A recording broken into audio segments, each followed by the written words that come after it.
도라이!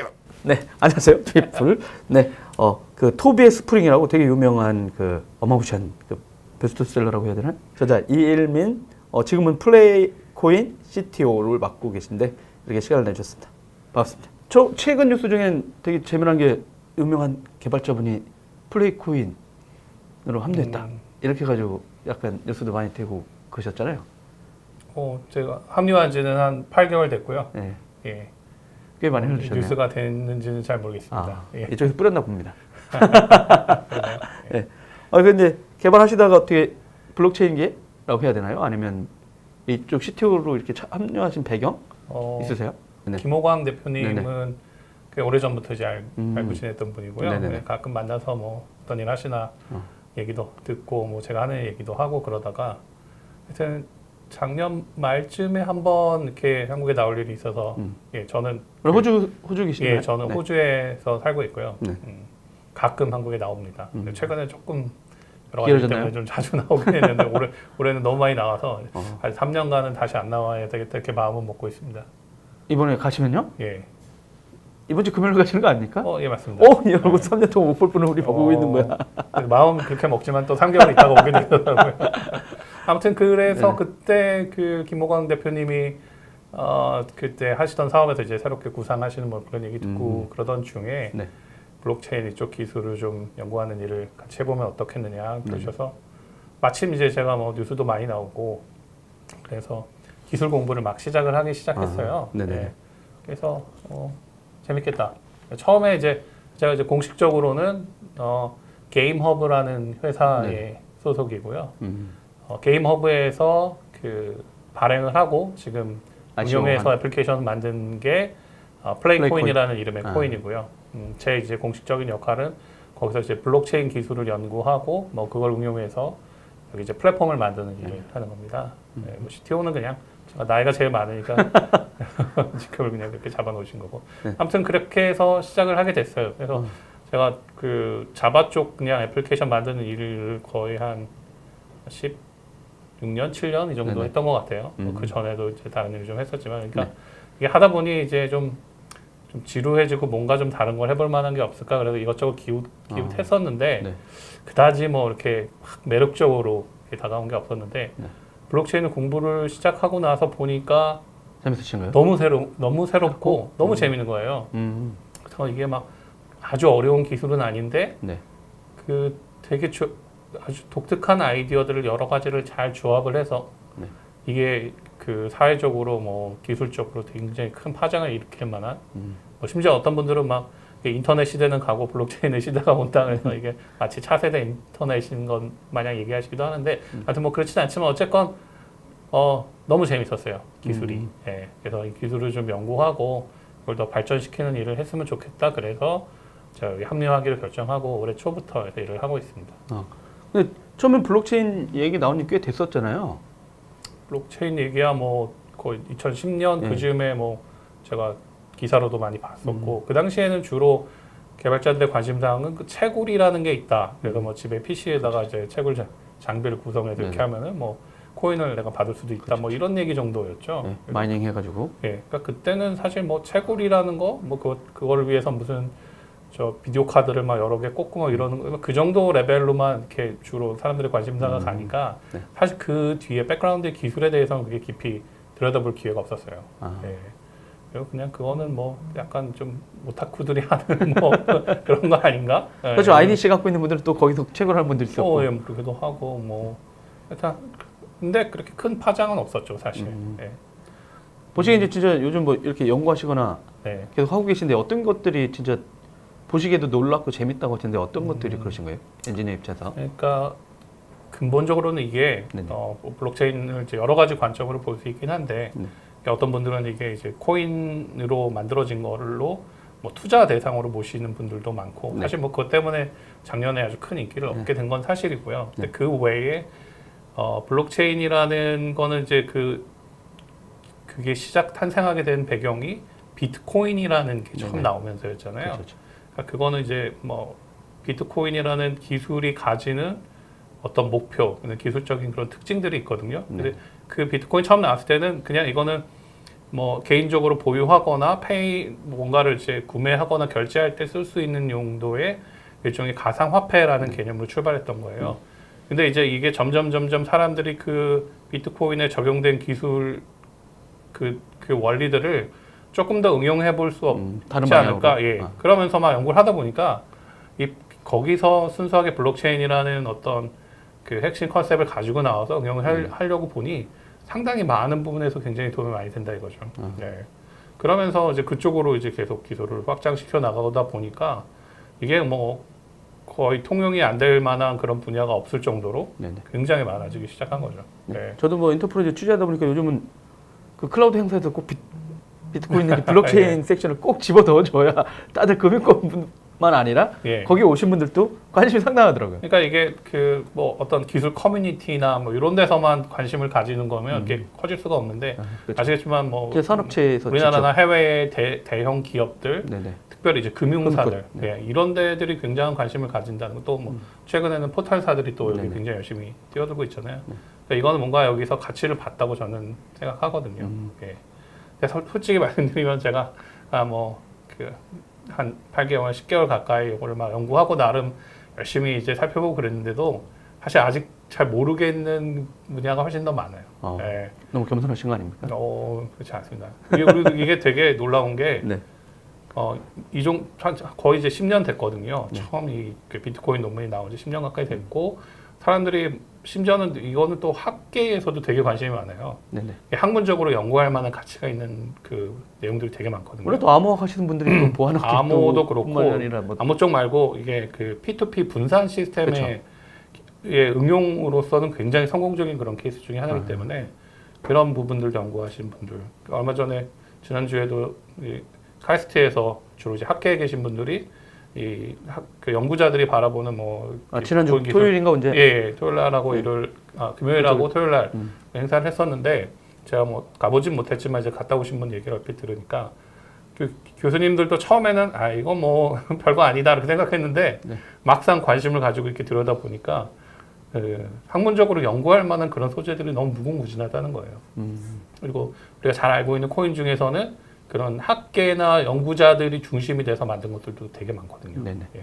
논문도 계속 써져 나오고 있고, 그러니까 이게 그런 이론적인 기반, 그 다음에 이거를 실제로 활용하려고 하는 그 업계의 어떤 관심, 거기다가 또 일반인들이 이걸 또 코인이라는 또 투자 대상으로 또 볼 수 이게 다 맞아 떨어졌기 때문에 작년 한 해 동안 그렇게 폭발적인 성장이 있었던 것 같아요.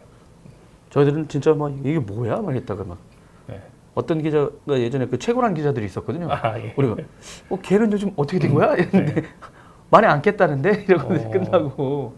근데 항상 그게 뭔지 채굴만 했었죠 실제는 기자들도 그쵸. 초기 나왔을 때 그러면 저희들이 그런 성능 있는 회사 컴퓨터 한번 조립해서 채굴해 보겠습니다라고 해서 실제는 오히려 이런 개발 쪽 이슈보다는 아까 초기에 말씀하신 대로 그 하드웨어 조립하고 했던 파트들의 기자들이 재미 삼아서 이렇게 해봤는데 신기하네 이러다가 끝났다가 시간이 지나서 이제 폭발적으로 성장했잖아요. 작년에 말씀하신 대로. 그러다가 우리가 캔 거 어디 있지? 이런 거 있잖아요. 근데 그 컴퓨터 없어졌어. 그러게요.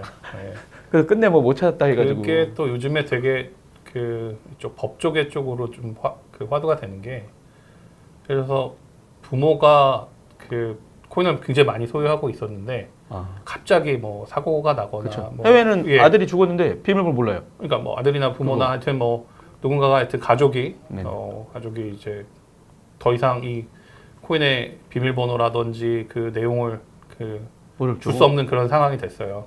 뭐 돌아가셨다거나 여러 가지 이유로. 그럼 이제 가족들이 일반적으로 일반 재산이라면 이제 가족인 걸 증명하고 상속법에 의해서 그걸 받으면 되잖아요. 은행에다가 이거를 증거를 제시하면 줄 거잖아요. 근데 이거는 줄 방법이 없어요. 기술적으로. 기술적으로 일단 그 개인 키라고 하는 혹은 개인 키를 생성할 수 있는 뭐 여러 가지 그 암호화된 기본 정보를 모르면 뭐 이 비트코인을 만든 사람이 오더라도 이거를 찾아줄 수 방법이 없거든요.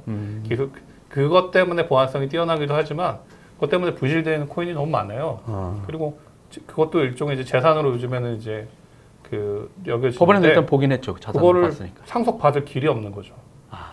그래서 그런 부분들을 이제 앞으로는 뭐 유언장 같은 걸 작성하거나 이럴 때 법무법인 같은 데를 통해 가지고 내가 이거를 보통 이제 안전하게 고액인 경우에 안전하게 뭐 그 은행 금고에다가 그런 넣듯이? 키를 저장하기도 그러네. 하고 그러는데 이게 이제 상속 가능한 형태로 뭔가를 만들어서 서비스하는 뭐 이런 것들도 나올 것 같고 네네. 아무튼 거의 모든 분야에 영향을 안 미치는 데가 거의 없는 것 같아요. 뭐 이 방송 보시는 분들을 위해서 그 플레이코인 아까 네. 말씀한 그 게임허브라는 회사가 만들고 네.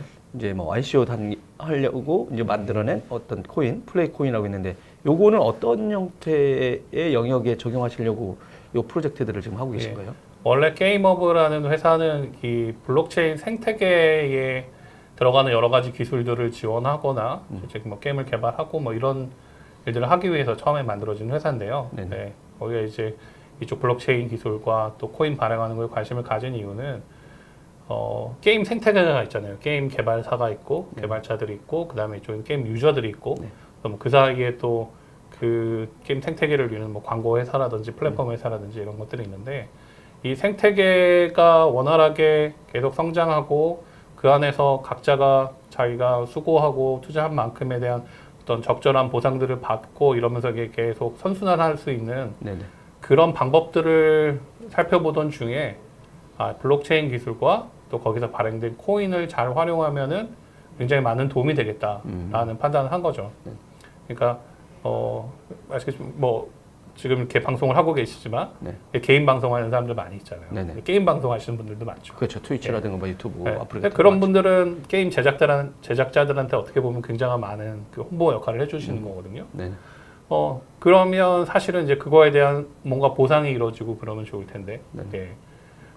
그런 부분들이 기존에는 너무 이렇게 어떤 금전이 오고 가는 게 너무 복잡하고, 특별히 이게 이제 크로스 보더라고 해서 국경을 넘어가면 너무너무 힘들어져요. 제가 이제 전에 국제 송금과 관련된 핀테크 일을 좀 했었는데, 국가 경계를 하나 넘어가기 위해서 어떤 돈이 이게 지켜야 될 법도 되게 많고 따라야 될 오늘 국제 송금도 저기 블록체인을 한다고 했다가 다 두 손 들어갈 때 놓다는 소리가 있었는데. 그러니까 그게 워낙 복잡해서 일반 그 국가에서 발행한 그런 돈을 사실은 그냥 매개 수단으로만 저걸 이용하기에는 법적인 너무 제약이 너무 많은 거죠.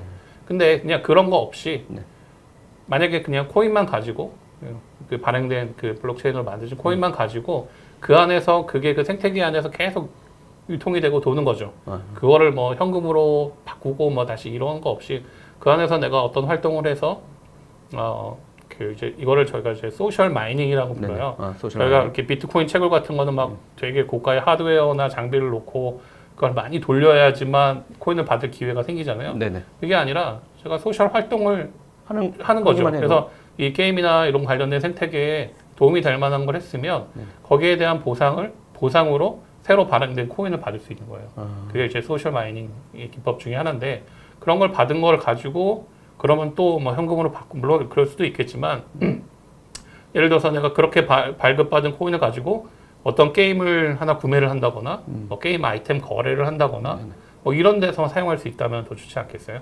그동안에 이제 그게 다 연동돼 있지는 않았으니까. 연동돼 있지 않을 뿐더러 예를 들어서 이게 그거를 만들어서 운영하는 주체가 해외인 경우에는 또 결제하거나 이런 게 또 되게 복잡해지죠. 그러니까 뭐 원화로 뭘 사가지고 그거를 또 위에 달러로 결제를 하고 막 이래야 되는 되게 복잡한 수단이 있는데 뭐 그냥 가까이는 게임 플레이 많이 하는 뭐 한국, 중국, 일본, 뭐 동남아시아만 하더라도 그 경계를 넘어섰는데 되게 여러 가지 제약들이 있었거든요. 근데 그걸 코인을 이용을 해가지고 만약에 저희가 그 안에서 계속 순환을 시킨다 그러면 그런 제약들을 굉장히 많이 다 없앨 수 있는 거죠. 예. 게임 업계도 관심 많은 것 같은데 이런 쪽에. 컨텐츠 갖고 있는 분들 당연히 있고 게임은 또 엄청 큰 규모의 시장이기도 하잖아요. 네, 맞습니다. 그 안에 있는 분들도 이거를 주고 싶지 않은데 이럴 수도 있잖아요. 근데 사용자들이 움직이면 또 이게 전체 생태계를 키우고 도움이 되는 방향으로 저희 기술들을 이제 적용하려고 하고 있기 때문에 많은 게임사들이 굉장히 긍정적으로 관심을 가지고 있어요. 당연히 뭐 유저들이나 소셜 활동하시는 분들도 마찬가지고 광고 업계 같은 데. 하긴 사용자들도 매일 거기서 충전해가지고 이렇게 저쪽 좋은 일만 시켰지. 물론 내 아이템 키워내긴 또 했지만. 하나 문제가 그 아이템 거래, 개인 간 아이템 거래 같은 경우에는 너무 사고가 빈번해요. 그렇죠. 그러니까 내가 보내주고 해서 받았는데 뭐 이게 잘못된 걸 받는다거나 뭐 안 준다거나 뭐 돈이 안 간다거나 뭐 여러 가지 일들이 일어나잖아요. 이제 그런 부분에서 또 이 저희 플레이코인을 활용할 수 있는 또 여러 가지 방법들이 있습니다. 저희가 이제 소셜 활동하는 거에 대한 모든 이런 기록 같은 것들을 블록체인에 남겨서 일종의 소셜 크레딧 같은 것들을 저희가 계속 쌓을 수 있게 저희가 뭐 요즘에 우버라든지 그 에어비앤비 같은 거 보면은 거기 평가가 되게 그렇죠, 중요하잖아요. 그 좋은 크레딧을 받으려고 노력하고 또 그걸 보고 사람들이 더 적극적으로 구매를 하는데 그런 것과 같은 거를 사실은 저희 안에 이제 만들어 놓은 플랫폼 위에서 그걸 쌓아갈 수 있고 그걸 이용해서 좀 더 신용을 가지고 거래할 수 있고 거래가 일어날 때도 누군가 한 명만 지불하고 다른 사람 지불하지 않는 이런 문제들을 블록체인 기술을 이용해서 저희가 좀 극복하려고 하는 이런 작업들을 하고 있죠. 물론 뭐 이제 시작입니다. 이제 저희들이 이제 그럼 ICO는 3월에 성공적으로 저희가 처음 코인 발행하고 그 펀딩을 위해서 ICO 진행해서 3월까지 성공적으로 잘 마쳤습니다. 축하드립니다 일단. 고맙습니다. 네. 어디 코인 하나 없나? 근데 이제 최근에도 보면 이제 이 기술들 얼마 전에 이제 김홍광 대표도 아까 잠깐 말씀드리긴 했지만 페이스북에 이오스 관련돼서 누락 이런 내용 있잖아요. 이런 물론 이제 초창기 뭐 오래되긴 했지만 적용하고 하는 지는 되게 역사가 실질은 상대적으로 짧은 거잖아요. 다른 기술에 비해서. 그런 거에 대해서는 어떻게 생각하세요? 글쎄요. 솔직히 저는 그 이오스 기술의 깊이는 잘 모르고요. 그냥 저도 이렇게 그냥 뉴스 나오는 거 보는 정도만 알고 있는데. 안익신 것 같은데. 저 대표님은 그런 새로운 코인이나 이런 게 대부분의 코인은 다 오픈 소스로 돼 있어요. 그래서 코드가 공개돼 있고 누구나 그걸 검증해서 내가 이걸 신뢰하고 돌릴 수 있느냐 이런 것들을 받게 돼 있죠. 그래서 이제 코드를 보다 보면 뭐 좀 놓치는 부분들이 있죠. 이제 보안이라던가 뭐 성능이라든가 이게 문제가 아까 말씀드렸듯이 P2P 시스템이에요. 그냥 중앙에 회사에 아주 커다란 서버 하나가 달랑 있어도 되는 게 아니라 어쩌면 서로 관계가 없는 수많은 그 사람들이 각자의 서버를 운영을 해가지고 이게 서로 상호 커뮤니케이션 하면서 하나의 커다란 이 플랫폼이 네트워크가 돌아가게 돼 있는 건데 그렇기 때문에 사실 되게 많은 문제들이 생길 수밖에 없어요. 근데 그거를 커버할 수 있는 기술이 이제 블록체인에 많은 전략을 가지고 있긴 한데 그게 뭐 처음부터 완벽한 기술이 있겠습니까? 그러니까 우리가 지금 잘 아는 뭐 비트코인이나 이더리움 같은 경우도 초창기에 나온 거를 지금 다시 본다 그러면 되게 많은 결함들이 있죠. 그래서 많은 개발자들이 오픈소스 프로젝트니까 붙어서 거기에 기여를 하고 업데이트하거나 더 발전시키는 작업들이 계속 있었거든요. 그러니까 이오스는 어쨌건 상대적으로 좀 짧은 역사를 가지고 있으니까 지금 이제 안정화하는 단계가 아닐까 저는 그냥 그렇게 생각하고 근데 항상 그런 기술적인 뭔가 결함이라던가 문제점은 빨리 공개되는 게 저는 좋다고 봐요.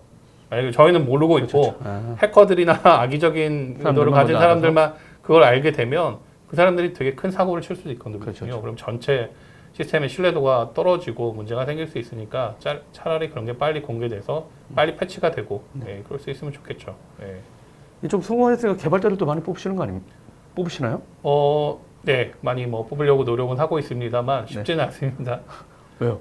그게 뭐 이런 얘기 해도 되는지 모르겠는데 생각보다 많은 분들이 이제 오시려고 이제 결정을 다 하셨다가 막판에 가족분들의 반대를 때문에 막판에 포기하신 적이 좀 있어요. 이게 왜 그러냐면 가족들도 이게 약간 그러니까 요즘은 좀 괜찮은데요. 올 초만 해도 하도 뉴스에서 코인과 관련된 되게 부정적인 기사가 되게 많이 나왔잖아요. 정부의 발표도 있었고 또 뭐 이것 때문에 좀 문제가 되는 뭐 그런 기사도 좀 나오고 그러다 보니까 뭐 새로 이제 이직을 하려고 하는데 개발자들이 뭐 하는 회사야? 여기 코인 뭐 이러면 반대를 하시는 경우가 있더라고요. 전 더 가라고 할 것 같은데 코인 좀 많이 가져와 이럴 줄 알았더니 또 아니군요. 그런 분들은 뭐 소수 있긴 한데 정말 관심 많으신 분들은 근데 어떤 분들은 또 이거 너무 아직은 위험한 영역 아니냐 이거 사고는 아니지만 아무튼 좀 안 좋은 뭐 이런 거 아니냐 하여튼 그런 막연한 불안감을 가지신 분들이 많이 계셨고 지금도 아직 좀 그러신 것 같아요.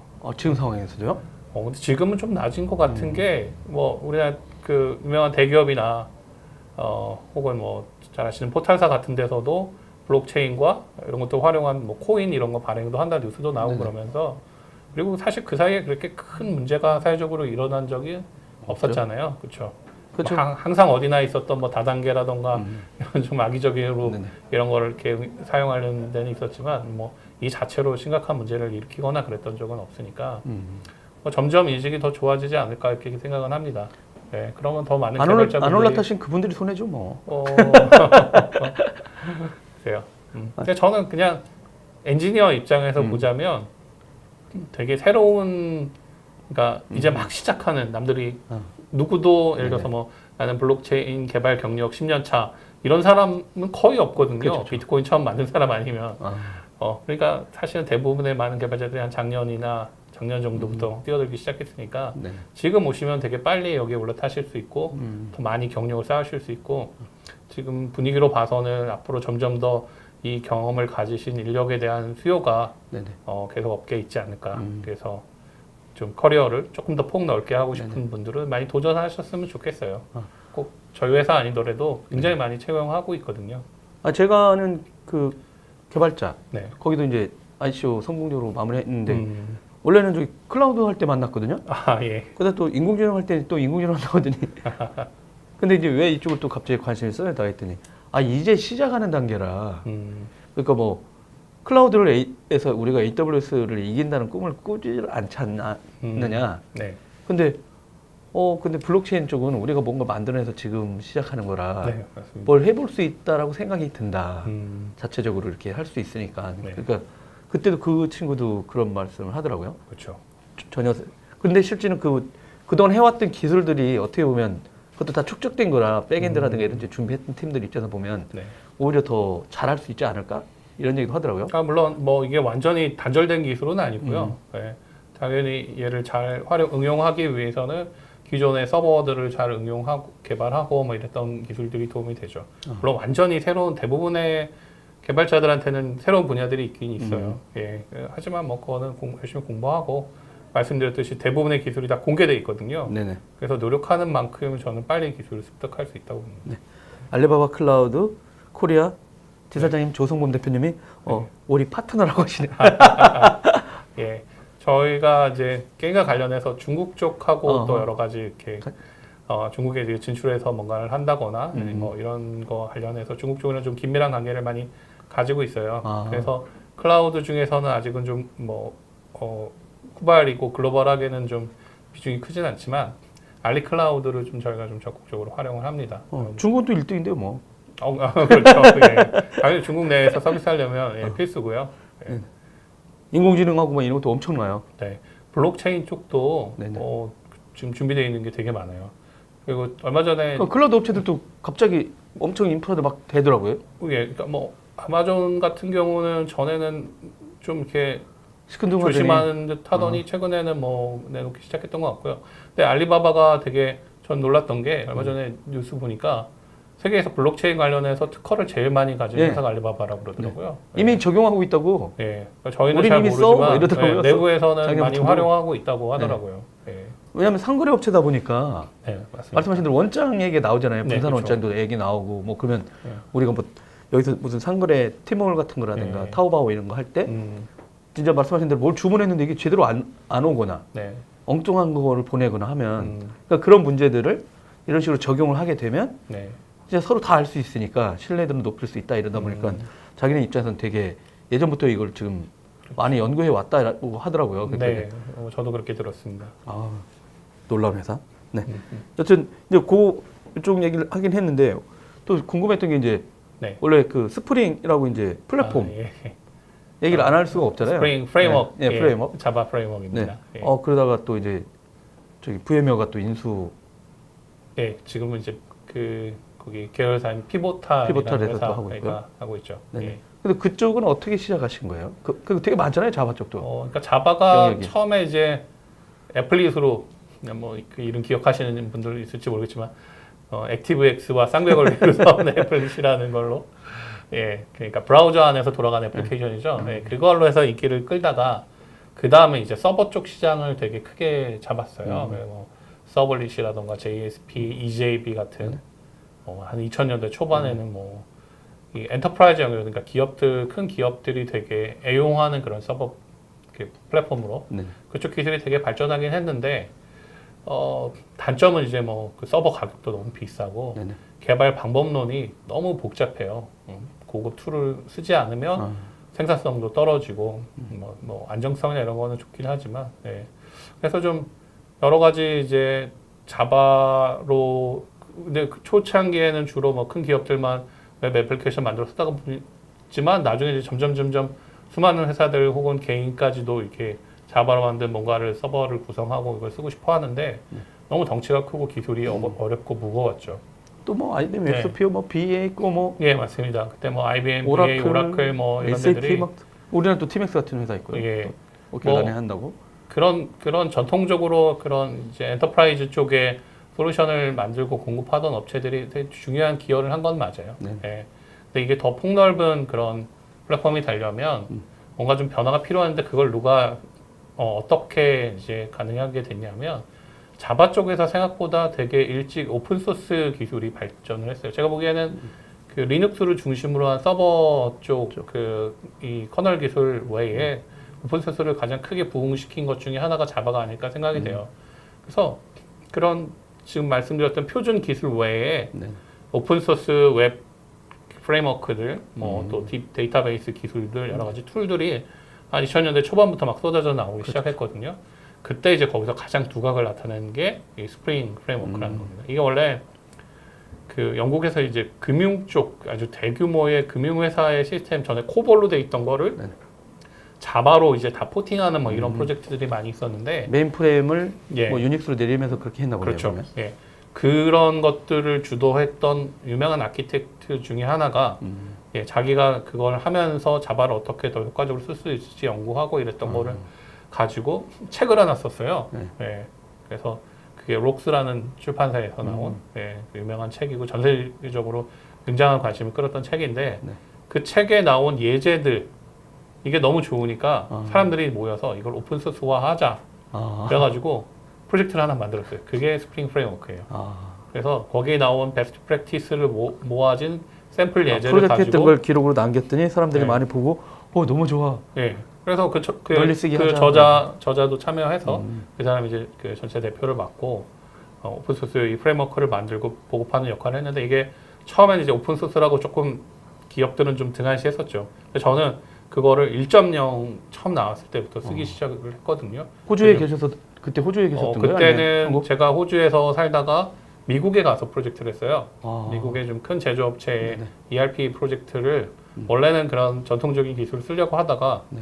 스프링을 공부하고 나서 너무 매력을 느껴가지고 스프링을 한번 써도 될까요? 될까요? 이렇게 제안을 했는데 흔쾌히 뭐 오케이 하시더라고요. 근데 물론 긴장은 되게 많이 했죠. 왜냐면 그 전에 다른 이제 전통적인 기술을 쓰다가 이게 오픈소스가 과연 이런 규모 그치. 있는 큰 시스템에서 잘 돌아갈 돌아갈까 수 있을까? 걱정도 한편 하면서 그래서 공부도 많이 하고 연구도 하면서 쓰긴 했는데 너무 만족스러운 결과가 나왔어요. 1년여 동안 개발하고 또 돌리는데 뭐 24시간 돌아가는 굉장히 규모 있는 시스템이었는데도 네네. 한 번도 장애나지 않고 그 회사가 뭐 다른 이유로 이제 다른 솔루션으로 교체할 때까지 한 10몇 년을 그걸 계속 써왔거든요.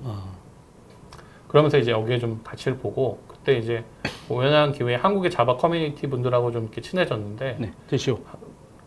JCO의 하나의 멤버였죠. 그때 뭐 오픈시드 뭐 이랬던 데들인데 거기 있는 분들하고 이분들이 이제 우리 스프링 너무 좋은데 그래서 우리도 회사 프로젝트에 적용하고 싶고 SI도 하고 싶고 그런데 한국은 오픈소스를 엔터프라이즈에 적용하는 거에 대해서 너무 부정적이다. 그렇죠.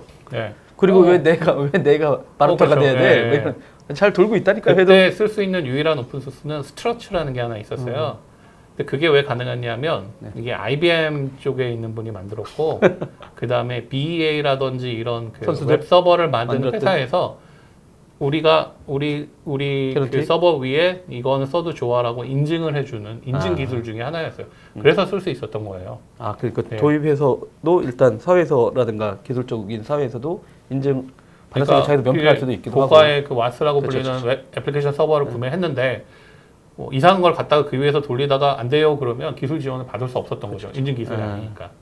그래서 어쨌건 뭐 그런 규모는 아니더라도 좀 작은 규모에서부터 이걸 한번 이제 기업용 그 개발에도 좀 사용을 했으면 좋겠다. 그래서 그때 막 세미나도 많이 열고 홍보도 열심히 하고 블로그에 글도 많이 쓰고 이랬는데 다행인 건 이게 세계적으로 엄청난 인기를 끌기 시작을 하면서 2006년에 자바원에서 BA의 그 부사장이 나와가지고 네. 우리가 BA의 그 공식 인증 기술로 이거를 딱 도입을 넣겠다? 하겠다. 그러면서부터 막 전 세계적으로 폭발적으로? 쫙 풀렸죠. 아. 네. 그리고 한국에서는 결정적으로 2000년대 이제 후반에 전자정부 표준 프레임워크. 예, 전자정부법이 나오면서 전자정부를 구성하는 그 애플리케이션 만들 때 이런 걸 사용하면 좋다라는 이제 가이드라인이 나왔는데 네. 그걸로 만든 게 거기에 핵심으로 들어간 게 스프링 프레임워크이거든요. 저 봤더니 SDS하고 뭐 LG CNS, SK CNC 네. 이름은 다 다른데 나중에 보니까 이거 다 스프링 아니야? 했더니 맞아? 네. 아니 양반들. 그러니까 그게 나오기 전에는 공공 프로젝트 하면 아, 그런 서로 다른 대형 거 SI 갖고 업체들이 있으니까. 자기 자사 프레임워크를 들고 왔어요. 네. 뭐 나름 이제 효율적으로 개발하려면 프레임워크는 필요하니까요. 네.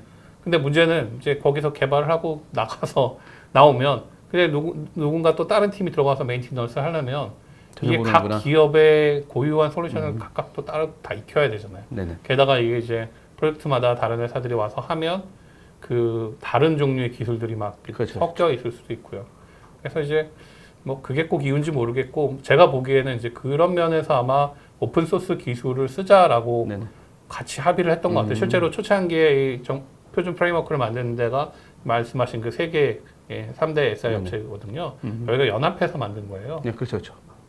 그래서 저는 너무 이제 좋았던 거죠. 아, 이게 한국에서 스프링 프레임워크를 쓸만한 명분이 만들어진 거고, 그렇죠. 그리고 정부에서도 쓰겠다는데, 그리고 이거를 이제 쓰라고 적극 권장을 하고요. 네. 게다가 SI 3사가 이걸 다 지원을 할 기술 지원도 하겠다고 하고, 그렇게 해서 또 한국에 맞는 또 여러 가지 컴포넌트 넣어서 만들었으니까, 예.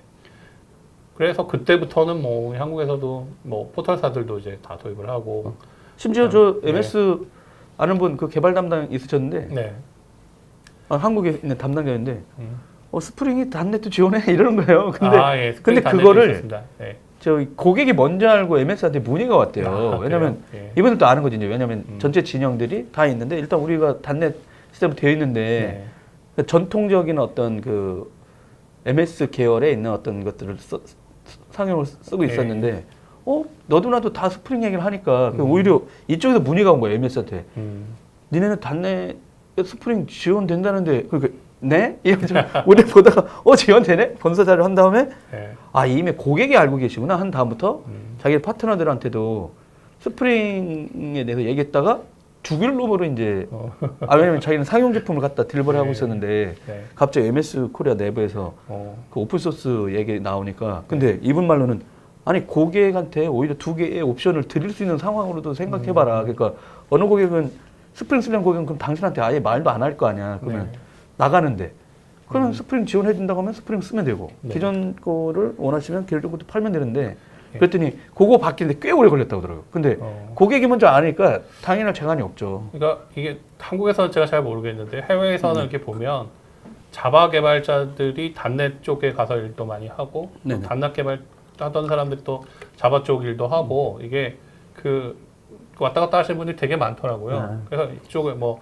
자바 쪽에서 오픈소스 같은 것들이 되게 인기를 끌면서 여기를 이끌어 나가니까 네.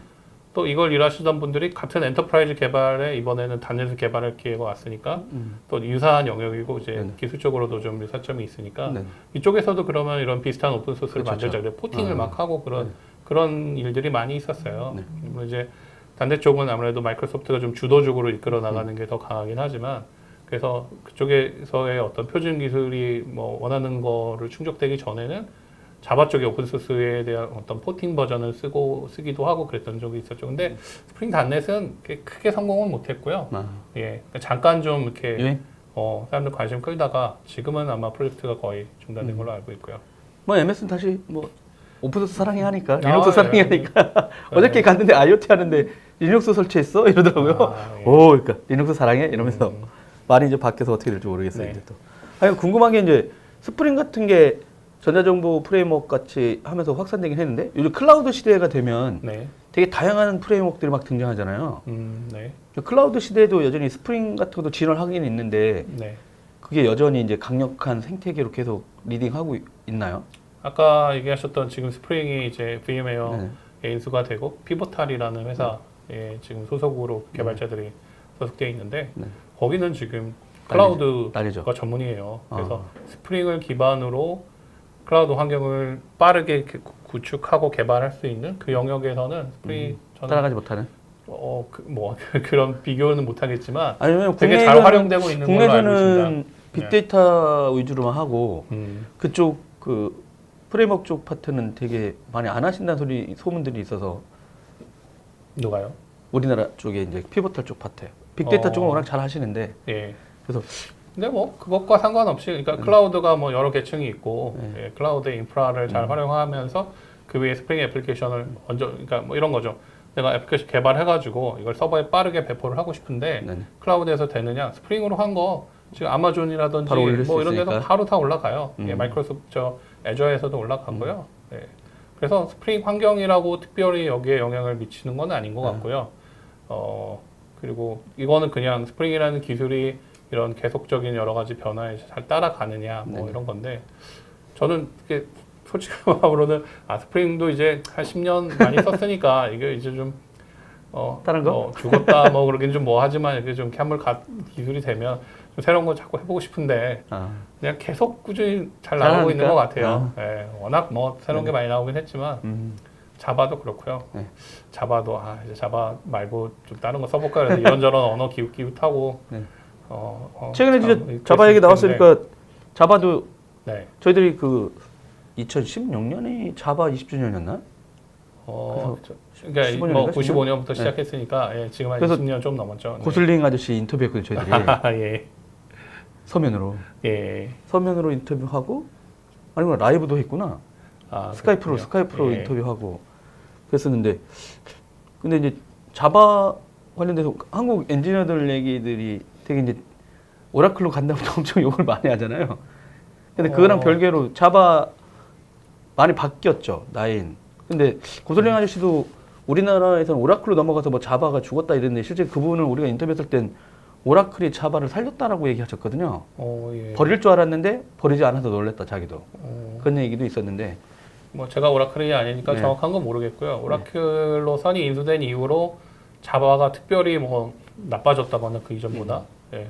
그러지는 않았던 것 같아요. 그냥 오히려 되게 아주 거대한 회사에서 이거를 관리하기 때문에 저는 더 안정감도 주고 장점도 있었고 그리고 사실 그러니까 자바를 언어 관점에서 보면 이제 자바는 여러 가지를 표현할 수 있는 용어거든요. 이게 네네. 언어이기도 하고 플랫폼이기도 하고 뭐 관련된 기술이기도 한데 네. 언어 관점에서 보면은 자바는 원래 썬 시절부터 되게 보수적인 언어였어요. 보수적이라는 거는 네. 요즘 뭐 언어들이 막 이런 기술 채택하고 이거 유행하니까 우리도 빨리 따라가자 네네. 이런 거 잘 안 해요. 그 다음에 뭐 새로 자바를 뭐 예를 들어서 버전이 뭐 얼마로 올라가면서 기존 거랑 확 달라진 모습으로 마치 새 언어처럼 이렇게 변경을 하자 이런 거 절대 안 해요. 왜냐하면 네. 자바의 기본 백그라운드는 자바가 성장하게 된 백그라운드는 되게 미션 크리티컬한 엔터프라이즈 영역이에요. 이런 데서는 버전업도 잘 안 하고요. 네네. 중간에 이 언어나 기술이 호환성을 깨트리잖아요. 예를 들어서 하위 호환성. 예, 뭐 자바 뭐 1.3, 3.3로 개발했는데 5로 올리고 나서 옮기려고 보니까 이거 다 다시 컴파일해야 되고 코드도 고쳐야 된다. 이런 기술들은 그런 회사들이 좋아하지 않아요. 그래서 자바의 개발자들은 그래서 어떻게든 이 하위 호환성을 철저하게 지키는 쪽으로 언어를 발전시켰어요.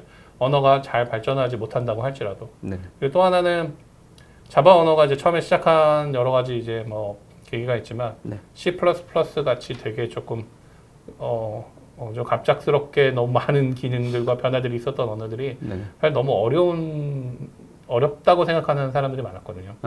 그래서 가능하면 언어를 단순하게 만들려고 노력을 했어요. 그래서 백그라운드에서 알아서 많은 걸 해주고 복잡한 걸 최대한 이렇게 쳐내고 네네. 심플하게 만들었거든요.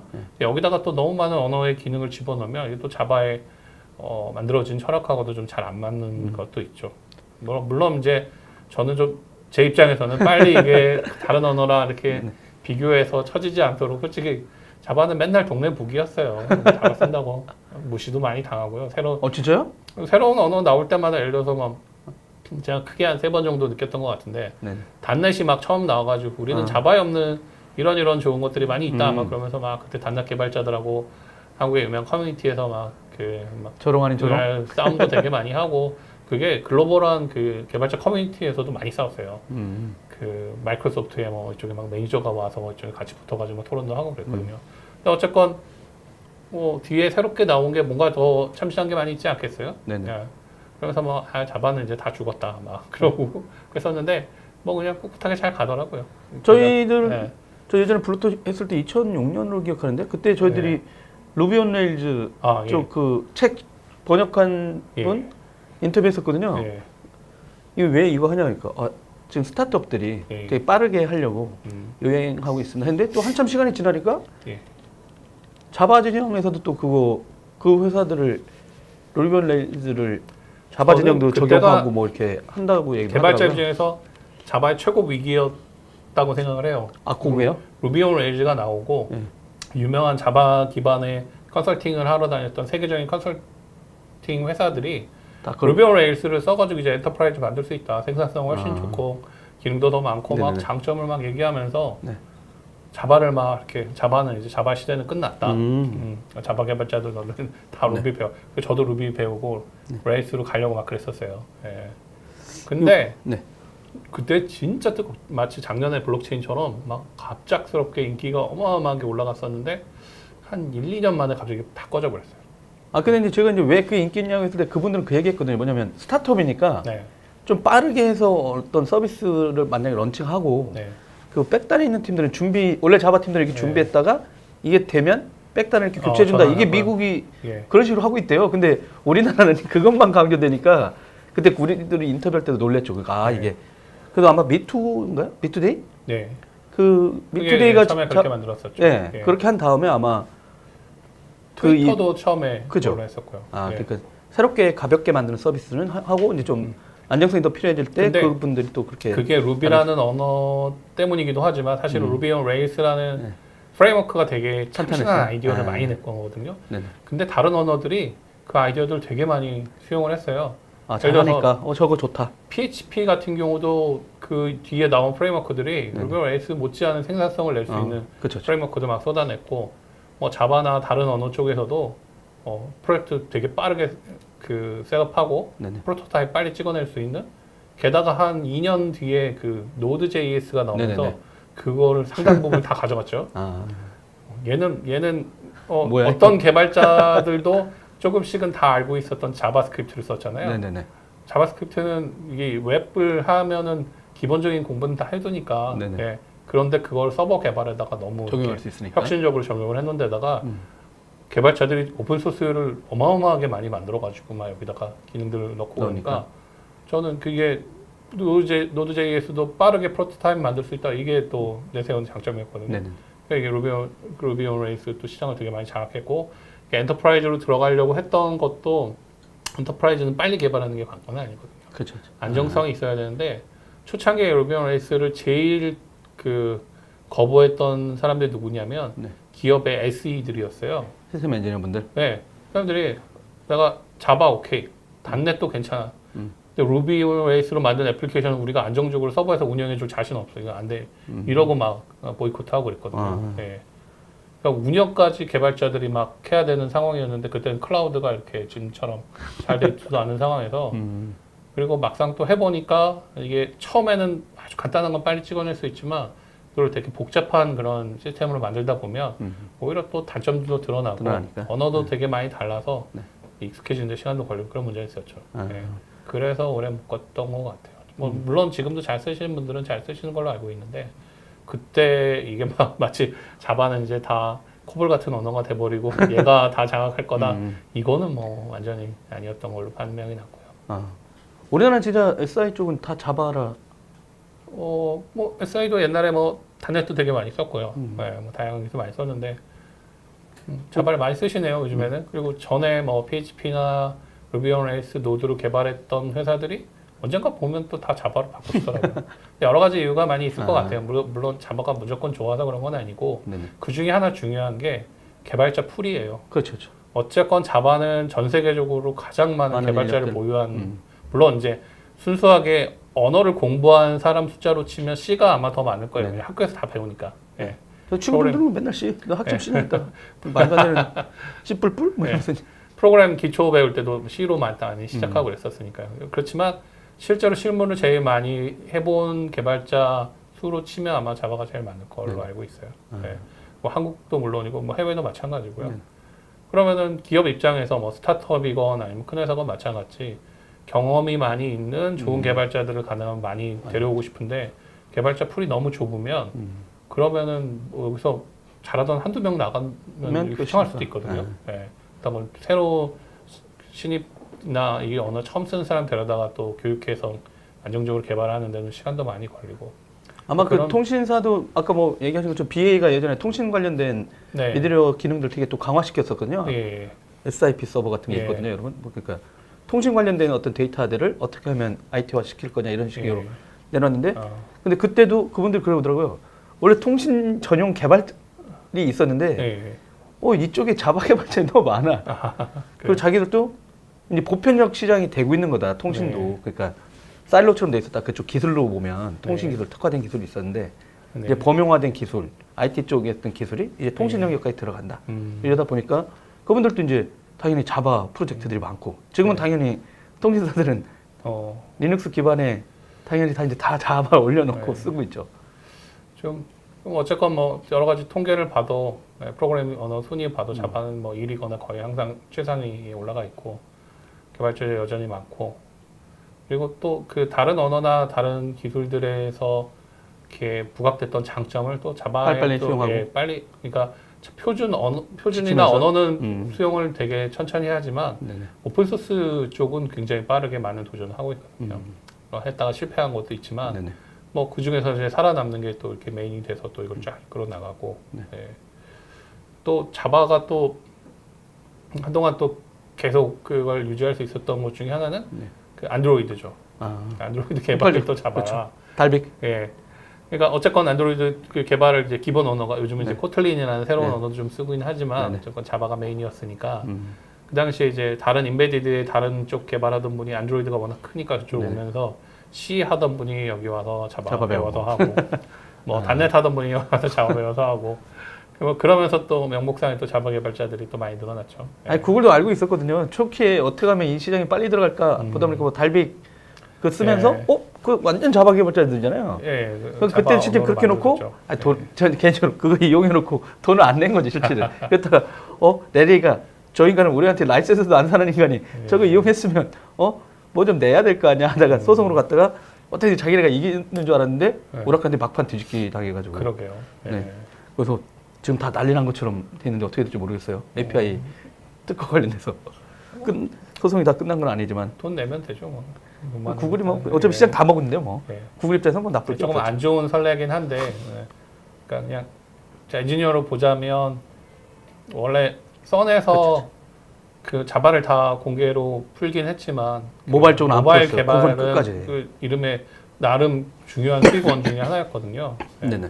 그러니까 그런 거랑 여러 가지가 하여튼 맞물리면서 오라클 용본 건 왜냐면 자기가 오라클을 인수하기 전, 아니 썰을 인수하기 전까지는 야 너 모바일도 풀어라고 막 했던 사람이에요. 그래요. 근데 그러다가 딱 사더니 이러니까 그럼요. 그러더니 야 저 인간 전체 진영이 야 너 이제 제가 풀겠구나 했더니 네. 이걸 왜 풀어? 딱 그러니까 오라클 입장에서 뭐 오라클을 그래서 어쨌건 자바를 가지고 수익을 내야 되는데 낼 수 있는 게 뭐 저거 그런 모바일 기존의 모바일 쪽 툴 파는 그렇죠. 시장하고 라이센스하고 또 하나는 이제 기업들의 그 자바 사용에 대한 기술 지원이나 네네. 여러 가지를 제공해주면서 거기서 이제 돈을 받는 거 이게 이제 양대 저거였죠.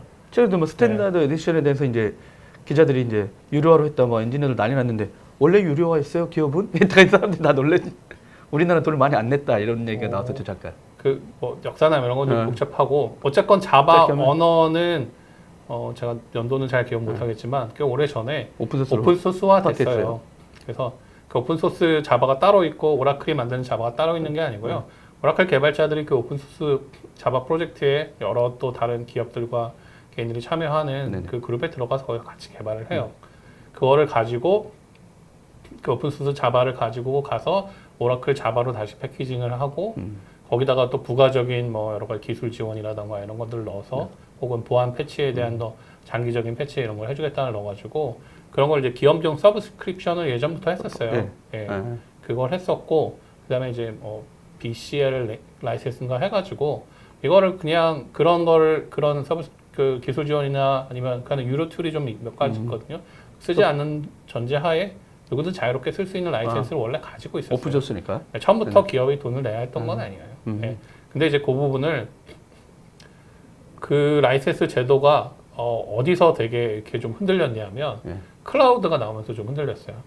왜냐하면 전에는 기업들은 아주 비싼 고가의 장비에 딸려서 뭐 들어가는 수억 원 거야. 이상 하는 막 이런 커다란 장비에다가 그 자기네 시스템을 딱 구축해 놓고 뭐 그런 거 몇 대를 가지고 이렇게 돌리는 그런 문화였는데 네네. 이게 보통 그런 기술 라이센스들이 서버당 많이 받잖아요. 그렇죠. 네. CPU당. 그래서 서버당 하나에 되게 고가의 기술 저거 그 라이센스 비를 받았는데 클라우드가 되니까 뭐 몇 개 하는지도 모르죠. 진짜. 그냥 뭐 몇 대 더 추가해 그러면 툭툭툭 올라가잖아요. 네. 그러던 시대가 되니까 전에 그냥 IDC에 서버 뭐 10대 놓고 해서 10대 분량의 돈을 내던 회사들이 갑자기 클라우드에다가 몇백 개를 막 띄워놓고 쓰고 이러는 거예요. 그래서 이제 오라클이 한번 몇 년 전에 조사를 했는데 조용히. 그러니까 이게 라이센스 위반을 한 거죠. 분명히 대수가 늘어났으면 이걸 해야 되는데 이게 클라우드는 이거 올렸다가 또 갑자기 내릴 수도 있는 거고 여러 가지 이제 좀 기존의 라이센스 정책이 클라우드 시대에 좀 잘 안 맞는다라는 아마 그런 판단을 했던 것 같아요. 그래서 아예 전체적으로 라이센스 제도를 재정비하면서 서브스크립션 제도 예. 스타일로.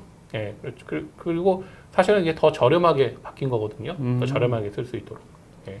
그리고 이게 또 데스크탑 자바와 서버 자바 뭐 이런 좀 여러 가지가 있었는데 그런 혼란을 없애고 또 오라클이 이런 유료로 기업들 지원을 받을 수 있는 보통 이제 기업들이 오픈소스 쓸 때 제일 두려운 거는 기술 지원이죠. 기술 지원이죠. 이거 안 되면 누구 불러와야 되는데 오픈소스인데요. 뭐 이러면 할 말이 없잖아요. 원래 해외도 그거 만든 분들도 그걸로 돈 그렇죠. 벌거든요. 예, 근데 우리나라 그래서 근데 그걸 모르고 있는 분이 되게 많. 그러니까 자바 엔터프라이즈 자바에 맞아요. 유료 버전이 있다라는 거를 몰랐던 개발자들이 훨씬 더 많거든요. 자바는 그냥 공짜 이렇게 하고 그냥 썼던 거죠. 특히 막 그 한국 같은 데 경우에는. 그래서 그 부분을 되게 적극적으로 홍보하고 그 안에서 이게 유료 버전과 무료 버전이 막 이렇게 혼재되어 있는 거를 좀 정비하면서 하지만 기존에 이거를 무료로 쓰고 있던 사람들한테는 타격이 가지 않도록 그거는 이렇게 잘 정리를 해놓고 예, 뭐 내년 1월인가 이제 또 새로 나오는 그 버전부터 예, 또 자바가 전에는 뭐 2년, 3년, 심지어 한 5년 만에 새로운 버전 나오고 이래가지고 너무 느리다 이런 얘기가 그렇죠, 있어서 그렇죠. 지금 이제 리눅스 배포판처럼 뭐 6개월마다 이렇게 가벼운 업그레이드 하고 한 2년에 한 번씩 그 롱텀으로 이렇게 장기간 이거를 계속 그 지원하는 버전이 나오고 이런 스타일로 바뀌어서 그러니까 최근에 여러 가지가 많이 변화가 됐는데 한 번도 자바는 자바 유료 버전이 있다라는 얘기를 못 들어본 분들이 그 오히려. 뉴스를 보고 되게 깜짝 놀라신 거죠. 컴퓨터에서 다 욕만 하던데요. 네, 그러니까요. 그러니까 무료였던 거를 갑자기 유료로 저 바꿨으니까 이거는 오라클 저인가 하면서 또 유료하다, 이제 자바 망했다, 떠나야 된다, 막 이러시는데 아닙니다. 어차피 오라클 프로덕트 대부분 다 개발용으로는 다 무료로 받아 쓸 수 있고 네네. 서버에 이걸 갖다가 사용할 경우에 기술 지원을 원하시는 데들은 적극적으로 받으시면 되고 제가 볼 때는 이게 고가가 아니거든요. 전혀. 그다음에 이제 문제는 저거죠. 버전을 계속 업그레이드하면서 따라가면은 괜찮은데 옛날 거 여전히 쓰시면서 옛날 거를 기업 같은 경우엔 여러 가지 보수적인 이유로 버전 안 올리고 그러면서도 또 심각한 보안 문제가 또 새로운 게 대두가 되면 보안 패치를 계속 받기를 원하시는 경우에 그런 경우라면 유료 버전을 쓰시면 되고요. 네, 그게 아니고 어쨌건 오라클이 참여해서 계속 자바를 발전시키고 그 각 버전의 그 라이프 사이클이 있어요. 그동안에는 보안 패치를 오라클의 유료 버전에 하는 걸 똑같은 걸 오픈소스 버전은 다 해줄 거거든요. 그 버전을 따라서 계속 업그레이드 하면서 쓰고 싶다 그러면 오픈소스 버전의 자바를 쓰시면 됩니다. 전에 이제 좀 혼란스러웠던 라이센스 제도를 어떻게 보면 더 깔끔하게 정리를 한 거예요. 근데 조금 더 적극적으로 쉽게 설명을 좀 해줬으면 좋겠는데 그 IT 대기업이 라이센스 부분을 친절하게 설명해 주는 걸 별로 못 봤어요. 예전에 IoT 같은 거 할 때도 이거 클라이언트 라이센스 하면은 IoT로 뭐 센서 1000개 깔렸는데 거기다 윈도우가 더 올라가 있으면 돈 다 내야 되는 거거든요. 자칫하면. 실제는 그게 아니라 그래서 예전에 구글 소송 끝나고 났을 때 씩 웃었던 게 오라클이 또 디바이스 업체들한테 밀렸던 거 받을 수 있다 그래가지고 실제 그 소송이 났을 때 실제는 제가 그 소송 초창기에 삼성전자에 되게 고위직에 있던 분하고 우연찮게 만날 기회가 있었는데 준비하고 있다고 그랬었어요. 아니 만약에 그러다 보니까 이제 대수가 너무 알려지는 게 안 좋은 건 자기네 입장에서. 근데 아마 내야 되지 않을까 했는데 어차피 구글이 뭐 이기고 하니까 괜찮네? 굳은 돈이 내다가 이제 막판에 터지니까 이제 밀려서 내야 되거든요. 그래요? 잘못하면. 그러니까 그런 회사들이 남아있죠 일단. 그러니까 대당 얼마 받을 거냐. 이게 이래서. 클라우드랑 결국 비슷한 문제인데 그러면은 또 거기에 맞는 라이센스 제도가 빨리 새로 나와줘야 되거든요. 그러니까 그 부분이 좀 타이밍이 잘 안 맞거나 이렇게 오버랩 될 때 약간의 혼란이 있었던 것 같은데 자바 안전하게 쓰시는데 별 문제 없고요. 네. 기업이시라면 저는 유료 버전을 쓰시면서 기술 지원도 받으시고 보안 패치도 오랫동안 받으실 수 있는 이런 버전 쓰시면 좋을 것 같고 뭐 그런 게 부담이 된다 그러시면 오픈소스 자바 버전 이거 오라클이 같이 만드는 거니까요. 네네. 오라클 어쨌건 처음 나와서 그 라이프 사이클 동안에는 오라클 버전 자바하고 오픈소스 버전 자바하고 동일합니다. 네네. 네, 동일한 저거를 보장하기로 한다고 오라클이 약속했으니까요. 쓰시면 문제는 없어요. 참 이게 궁금한 게 이제 그 나인 네. 자바도 나오면서 이제 그 당시에 이제 함수형 언어에 대한 어떤 기능들을 넣을 거다 앞으로 얘기도 나오고 뭐 람다 얘기도 나오고. 네, 자바 8에 이제 람다라는 그렇죠. 게 들어갔죠. 일단 함수형 언어에 대한 어떤 기능이 강화되는 추세였거든요. 언어들 보면 네. 또 전통적인 함수형 언어 주목 못 받거나 아니면 고수들만 쓴다거나 아니면 기칸 사람들만 쓴다는 것 네. 분들이 그 언어도 다시 함수형 언어가 주목받는다 이런 얘기 했었는데 그게 특별한 어떤 이유들이 있나요? 이게 자바도 함수형 기능 내용들을 적용하고 네. 전통적인 함수형 언어 그러니까 혜택들도 자바는 뭐 확산되고 아주 있고 뭐 막 이런. 대표적인 객체 지향 언어 중에 하나고요. 함수형 언어는 그렇게 생각보다 많이 쓰이진 않았잖아요. 네. 뭐 여러 가지 이유가 있지만 순수 함수형 언어 같은 경우는 되게 개발하기가 좀 쉽지 않으니까. 난해하고 네. 예. 또 하나의 이유 중에 하나는 뭐냐면 이게 그 자칫하면은 메모리를 되게 많이 먹게 돼요. 아, 계속 예를 들어서 우리가 변수 값을 하나 설정해 놓고 그걸 계속 같은 메모리에 이걸 값을 바꾸면 편한데 뭔가 상태가 변할 때마다 함수형은 이렇게 새로운 메모리를 할당하고 이런 경우도 있을 수 있거든요. 삼성 그래서- 전자나 가능하겠네. 그래서 이거를 안전하게 쓰려면 그런데 좀 메모리 엄청 많이 올라가고 싸졌잖아요. 네. 네, 지금은 그보다 오히려 분산 환경, 그 다음에 막 CPU 코어 개수도 되게 많이 서버 같은 네네. 경우에는 막 100코어 넘어가고 네네. 그러잖아요. 그런 데서 더 빠른 성능을 낼 수 있도록 코딩하는 게 더 중요한 시대가 됐거든요. 근데 이런 데서 동시성이라고 하는 병렬적으로 혹은 뭐 이렇게 여러 개를 분산해서 처리하는 데서는 함수형 스타일의 코드가 되게 유리한 점이 있어요. 그래서 이게 되게 큰 충격을 줬던 사건이 2010년인가 CMU라고 네네. 카네기 멜론 대학에서 네네. 이 엔지니어들의 이제 소양 교육으로 프로그래밍 언어 교육을 전에는 이제 객체 지향 언어를 써서 했는데 자바 같은. 네네. 근데 이거를 이제는 이런 인터넷 또 분산 굉장히 컴퓨팅, 폭넓어지고 특히- 모든 게 다 분산되는 환경에서는 함수형 언어를 해야 기초로 된다? 가르쳐야 된다라고 아, 커리큘럼을 바꿨어요. 그래서 교수진들이 어. 그렇게. 우리나라에서 그게 절대 있을 수 없는 일이군요. 굉장히 충격적인 사건이었어요. 저한테는. 아, 그러니까 저도 자바를 버리고 뭐 함수형 언어로 다시 가야 되냐, 스칼라라던가 뭐 이런 스칼라. 함수형 언어로 가야 되나 뭐 어. 싶을 정도로.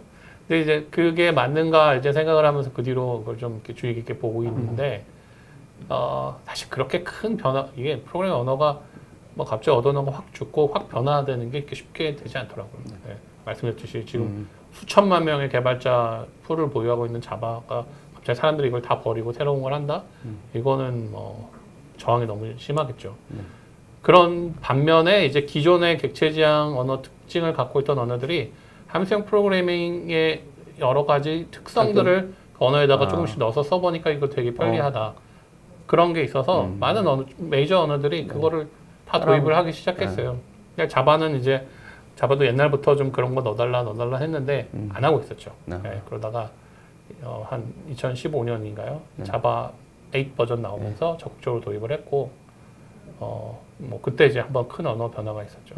제가 예전에 그 큐콘이라는 인포큐에서 하는 컨퍼런스에서 선의 그 JDK 프로젝트 매니저한테 이제 들은 얘기인데 내부적으로 자바 언어를 관리하는 사람들이 내부적으로는 자바 언어의 굉장히 큰 언어적인 변화는 10년에 한 번씩만 하기로 했대요. 그래서 95년에 자바 나오고 지금 자바 5에서 한번 언어적으로 큰 변화가 있었는데 그게 2005년이었거든요. 아, 네. 15년? 제너릭스라고 뭐 이런 것들이 많이 들어갔어요. 그리고 나서 그 뒤로는 뭐 자잘한 API들만 추가되다가 2015년 되면서 이게 함수형 프로그래밍 언어 이게 탁 들어갔단 말이죠. 그래서 지금 다음번 언어적인 큰 변화는 2025년이 되지 않을까 지금 저는 생각하는데 물론 뭐 속도가 빨라지니까 내부적으로 다른 판단을 할 수도 있겠지만 진짜 지금 보면은 딱 그 정도로 했어요. 그래서 충격이 좀 덜해요. 네, 덜하고. 근데 이게 언어적인 게 추가가 돼도 그거를 더 많은 개발자들이 포용해서 쓸 때까지는 시간이 되게 오래 걸리더라고요. 네, 생각보다 오래 걸려요. 많이 근데 배우셔야 아무튼, 되죠, 또 진짜. 네, 그러니까 프로그램 스타일도 조금은 달라질 수 있고 물론 뭐 새 버전에서도 옛날 스타일의 자바 방식으로 계속 짜도 괜찮긴 해요. 아무 문제는 없지만 또 잘 활용하면 좀 더 고급 개발자가 될 수 있지 않을까 싶고 스프링 같은 대표적인 프레임워크도 이거를 계속 언어의 새로운 기능들을 적극적으로 도입을 하거든요. 네, 그런 것들을 활용하면 또 좋겠죠. 이제 막 입문하시는 분들한테도 자바를 적극 추천하세요? 아니면 처음 프로그래밍 입문하는 저희 아들한테 아직 초등학생인데 뭘 가르칠까 되게 고민을 했었는데 네. 이런저런 생각을 하던 차에 얘가 그 칸 아카데미라고 네네. 되게 유명한 네. 그 교육하는 프로그램 있잖아요. 네. 거기에 프로그래밍 세션에 들어가더니 가서 오. 수학 공부를 하라고 시켜줬더니 가가지고 거기 프로그래밍에 가서 공부를 하는데 자바스크립트로 하더라고요.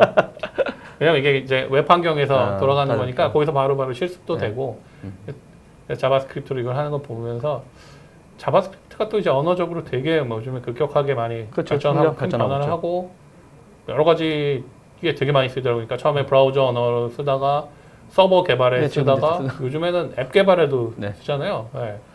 그래서 그냥 자바스크립트 해라. 그래서 만약에 누군가가 뭐 자녀들 프로그래머의 길로 가는 거를 권장하시는 입장이세요? 자바스크립트를 저는 처음 배울 때 언어로 선택하시는 거를 막 적극적으로 추천은 아니지만 굳이 그러니까 당장에 뭐 언어를 배워서 취업하고 싶습니다. 그러면 자바를 하시고요.